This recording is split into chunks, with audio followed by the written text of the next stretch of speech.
Cher fidèle, il y a quelques années, j'ai rencontré un homme qui a essayé de me causer du tort. Un homme qui m'a blessé. Mais ce qu'il ne sait pas, ce qu'il ne sait certainement pas, cet homme, c'est que cette expérience en apparence malheureuse fut extrêmement positive pour moi. Avec cette expérience, après cette expérience, je n'ai jamais autant construit, je n'ai jamais autant évolué. Alors, avec ce prêche, j'espère que la vision que vous portez sur vos amitiés, que vous portez sur vos relations, que vous portez sur vos expériences, malheureuses ou non, que vous portez sur ce que vous deviez avoir mais que vous n'avez pas eu, changera. J'espère que la vision que vous portez sur tout ceci changera. Et l'on peut même aller jusqu'à dire si seulement je n'avais jamais rencontré cet homme ou cette femme. Pourtant, ce n'est pas la réaction qu'il faut adopter. Parce que personne ne passe dans ta vie par hasard. Tu t'es mobilisé, tu as tout fait pour te marier avec une personne et puis au final, cela ne s'est pas fait. Assalamu alaikum, alaikum, yeah. Assalamu. Dieu dit dans le Coran, وعسى أن تكرهوا شيئا وهو خير لكم وعسى أن تحبوا شيئا وهو شر لكم والله يعلم وأنتم لا تعلمون. Lorsque l'on vit une expérience malheureuse, dans la plupart des cas, on se pose certaines questions. Pourquoi ? Pourquoi est-ce que le Créateur me fait vivre cela?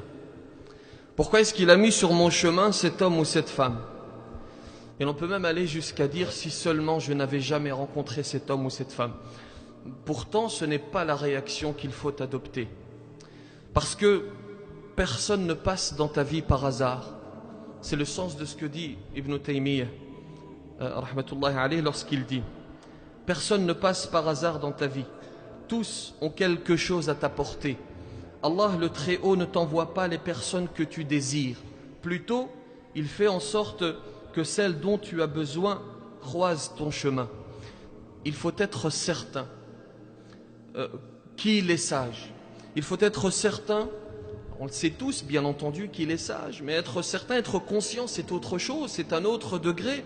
Être certain qu'il est sage, être certain qu'il planifie, être certain qu'il n'y a pas de hasard, être certain qu'il est bien plus sage que toi. C'est pour cela que parfois certains de nos désirs, certains de nos rêves ne se réalisent pas parce qu'ils ne sont pas forcément bons pour toi, parce qu'ils ne sont pas forcément bons pour nous. C'est le sens du verset que j'ai récité en préambule. Il se peut que vous détestiez quelque chose et pourtant c'est un bien pour vous. Il se peut que vous aimiez quelque chose et pourtant c'est un mal pour vous. Et Allah sait et vous ne savez pas. Il est certain que chacun d'entre vous est capable de me citer un exemple.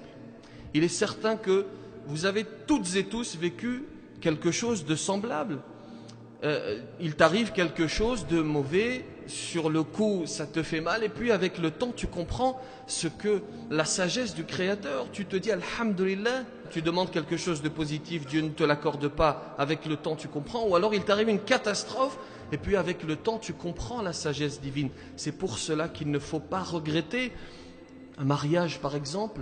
Tu t'es mobilisé, tu as tout fait pour te marier avec une personne et puis au final cela ne s'est pas fait et parfois avec le temps tu comprends la sagesse. De la même manière, tu te mobilises corps et âme pour un projet, il n'aboutit pas et avec le temps tu comprends et tu te dis Alhamdulillah. Ibn Taymiyyah poursuit et dit ceci: certaines personnes t'aideront, d'autres te blesseront, d'autres encore t'aimeront, puis te laisseront de nouveau seul. Oui, car rien n'est définitif. Les gens changent, la vie est ainsi faite. Les gens sont changeants, l'être humain est changeant. C'est pour cela qu'il ne faut pas t'attacher aux créatures, mais attache-toi au Créateur. Attache-toi à celui qui ne change pas. Attache-toi à celui qui ne va pas te décevoir. Alors il est important d'expliciter ces propos. ne t'attache pas aux créatures, sois sincère dans tes relations, bien entendu, n'espère pas qu'elles se brisent, mais ne sois pas surpris, sois certain que l'être humain est changeant. Est-ce que tu sais ce que tu vas être demain, ce que tu vas penser demain? Est-ce que tu sais quelles vont être tes relations demain? Tu n'en sais rien. Que vais-je devenir demain? Sur quoi vais-je finir ma vie? Je ne sais pas. On espère finir sur le droit chemin.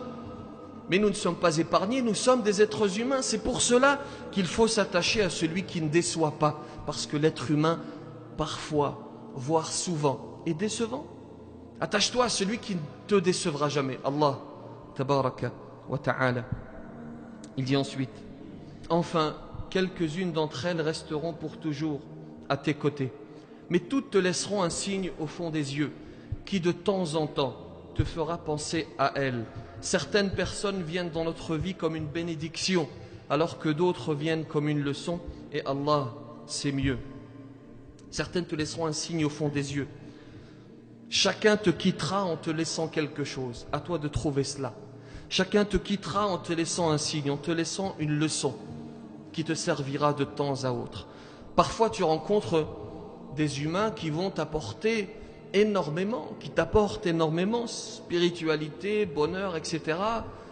Et parfois tu rencontres des êtres humains qui t'apportent malheur, mais à toi de trouver la lumière au sein de cette obscurité, à toi de trouver cette flamme au sein de cet apparent malheur, à toi de méditer, à toi de réfléchir et de comprendre le message.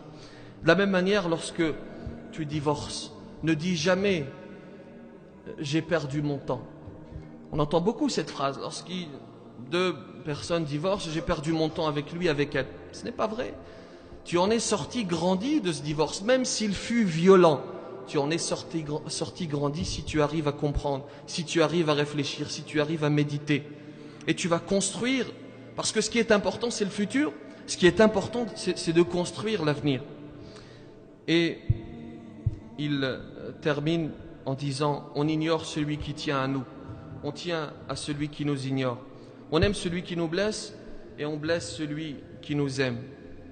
Oui, car parfois, on oublie le sens des priorités. On veut contenter, satisfaire le lointain et on oublie le proche. Et on oublie nos amis, on oublie notre famille. Il est important de construire des relations saines avec son entourage, avec sa famille, avec ses amis. C'est le sens de ce que je disais dans la première partie en arabe. Enfin, pour illustrer ce verset, vous pouvez trouver 1001 histoires. Je vais vous en conter une. C'est une histoire vraie qui a eu lieu dans un pays à majorité musulmane. C'est un docteur qui s'appelle docteur Hicham, qui est très réputé dans le monde, chirurgien très réputé. Un jour, il va entreprendre un voyage pour assister à un séminaire. Il prend l'avion et puis, sur le chemin, les conditions météorologiques se dégradent et l'appareil est obligé de se poser. Et on leur annonce qu'il va falloir attendre 16 heures pour pouvoir continuer. Alors, ce docteur va voir un responsable dans l'aéroport, lui explique qu'il est docteur, qu'il a besoin d'assister à ce séminaire. Et le responsable va lui dire, eh bien, ta destination est à 3 heures en voiture d'ici. Je te conseille de louer une voiture et puis de te rendre à ton séminaire. C'est ce qu'il va faire. Il va prendre la route et sur le chemin, les conditions météorologiques vont encore se dégrader et il va se perdre. À cause de cela, il va se perdre. Un endroit inconnu et il va trouver une petite maison dans laquelle il va se réfugier. C'est une vieille dame qui l'accueille convenablement, qui lui offre le gîte et le couvert, qui va l'accueillir. Et puis, il remarque que cette dame fait un certain nombre d'invocations. Et il va lui dire, j'espère qu'Allah subhanahu wa ta'ala répondra à tes invocations pour l'accueil que tu m'as fait. Elle va lui dire, alhamdulillah, le Créateur, Allah subhanahu wa ta'ala, répond toujours à mes invocations. Il y a une seule invocation qu'il n'a pas exaucée. Comme tu le vois, j'ai un petit-fils malade, très malade, personne n'a pu le soigner. Et l'on m'a expliqué qu'il y a une personne très réputée qui pourrait peut-être t'aider, qui est Dr Hicham. Et Allah subhanahu wa ta'ala, pour l'instant, n'a pas exaucé cette invocation. Et là, il va lui révéler son identité, lui dire, je suis le docteur Hicham. Et il va l'aider, il va lui dire, ton invocation a été accepté par Allah subhanahu wa ta'ala, qui a fait changer les conditions météorologiques pour que l'avion se pose et pour que la voiture se perde, pour que je vienne soigner cet enfant. Il détestait cette situation parce qu'il s'est perdu, et grâce à cela, il va pouvoir soigner cet enfant. Qu'Allah subhanahu wa ta'ala nous accorde de comprendre ces signes. Assalamu alaikum.